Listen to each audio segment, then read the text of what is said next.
and I used a half ton to go bring them equipment home. So anyway, I went on for about probably 6 or 8 months, and I was in talking to her, and I said, now listen, my business is starting to build up some, and I said, I might be able to start paying you back maybe next summer. She said, you know, this that we've done is between you and I. Nobody else knows about it. Forget about paying me back. And that's how I got started. Do you have any stories about the Cambridge-Narrows Covered Bridge? Not too many, really. I never ever played around it. But I took pulpwood through it quite a lot. I've heard my father-in-law say that it was built in 1902, I think. Finished in 1902. But I went through there one time. I had a little 56 Ford, and I'd haul pulpwood, and I went through there, and that jaw in the center used to swing open to let the boats go up through. The old Majestic, and then there are 2 or 3 others, I guess. I can't remember the name of them. But anyway, I went through with a load of wood, and when I did, the lock come unfastened on the drawbridge, and she started to swing just as I went off with it. It was quite interesting. But I remember when it was blown down, 1976, Groundhog Storm, February the 2nd. And it was a real bad day. And part of the covered bridge on the other side blew down first, and the one on this side blew down again. And my wife's uncle, I think, was about the last person that ever drove through that covered bridge, Merlin Cromwell. And I think he was the last person to ever drive through it. And that's about all I can tell you really about the covered bridge. Can you tell us about any Orange Hall dances? Orange Hall? It was held for meetings. It used to be what they call the Orange Lodge. At one time, I belonged to it when I lived in Shannon. And but they used to hold dances, and they held wedding receptions. They had different things, wedding showers, birthday parties, and everything into it. The Saturday night was really the highlight of the Orange Hall, and they had dances there pretty every Saturday night in the summertime, and it used to get quite frisky at times. I never ever danced there in my life, but I used to hang around there and watch things. But it was quite a nice time. The Orange Hall was. You volunteered for the fire department. Can you tell us about your work fighting fires? Yeah, I volunteered in 1969. We had to have a certain amount of members on the fire department before we could get our new truck. It was a 69 GMC. And I volunteered then. And we had some interesting fires, some bad fires. One bad fire that I attended and worked on was right directly across the road at old Wilbur Barnes' place, and he lost his sister in that fire. And it was a real bad fire. Then we had a lot of barn fires. Hay would get to heating and catch on fire. And then we had a summer home catch on fire just down toward Big Cove ways, and there were 2 lives lost in that fire. It was a real bad fire, that was, and there were 3 people in the house, and I had one in my car, keeping him in my car until the Mounties got there, and he was just about going insane. But anyway, there were 2 people lost in that, and I think that's about the only fires that we had lost any lives in that I know of around here. But we had a lot of barn fires and house fires and stuff like that, and that we had some quite fires to fight. A lot of brush fires. We had grass fires. We was called out 7 times in one day to fight grass fires on a Sunday.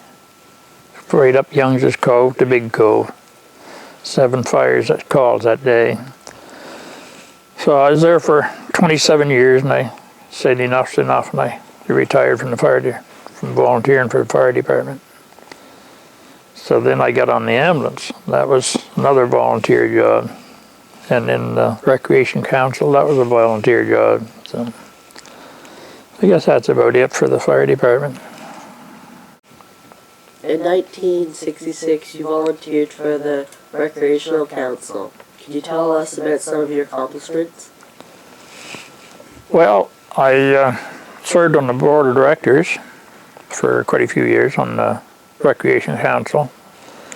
And I got the first grant for the building that we had, the rec center, we always called it, that ever was got for that building, to start building that building. It didn't turn out just the way I wanted it, the way I'd like to seen it done, but it was built. And the sad part of it is we had to destroy it three years ago. We had to destroy the building on account of mildew. Everything was so wet, and you just couldn't use it. And then building of the new rink. The Recreation Council asked me if I could build a rink for them. I said yes. So my son and I, which is Trevor, lives in Nova Scotia, him and I built that new rink, players' benches and everything. In fact, I have a picture here of it.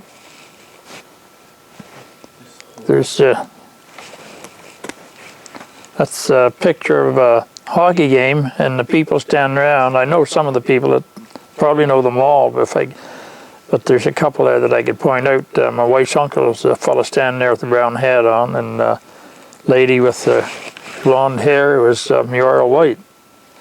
And Eileen Kincaid's picture's there, and Lenny Kincaid is there.